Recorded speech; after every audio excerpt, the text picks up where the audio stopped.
Ladies and gentlemen, gather round for a tale of battles, betrayal, and bloomin' roses. It's the War of the Roses. Once upon a time, in merry old England, there were two rival houses, the House of Lancaster and the House of York. These two families had been at each other's throats for years, each vying for control of the kingdom. Now, it all started with a king named Henry VI, who wasn't exactly the sharpest sword in the armory. His mental state was, shall we say, somewhat unstable, and that led to all sorts of trouble. The conflict began in 1455 with the First Battle of St. Albans, where Richard, Duke of York, who saw an opportunity to grab power for himself. He declared himself the true heir to the throne, and things went downhill from there.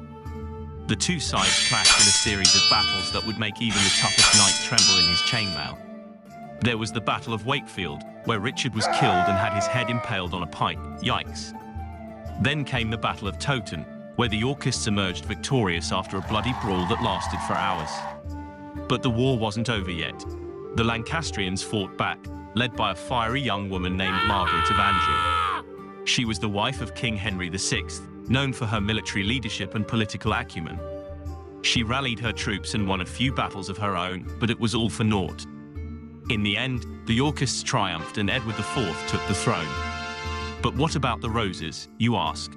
Ah, yes, the War of the Roses got its name from the symbols used by each house. The Lancaster faction used a red rose as their emblem, while the Yorkists used a white rose. When the two sides finally came together in peace, they merged their emblems to create the Tudor rose, a red rose inside a white rose, symbolizing the end of the conflict. The War of the Roses had a lasting impact on English history, resulting in significant changes to the monarchy, the nobility, and the political landscape of the country. And that, my friends, is the story of the War of the Roses, a tale of bloodshed, roses, and a little thing called power. Hello there, thank you for watching. Make sure to hit the subscribe button for more kooky tales.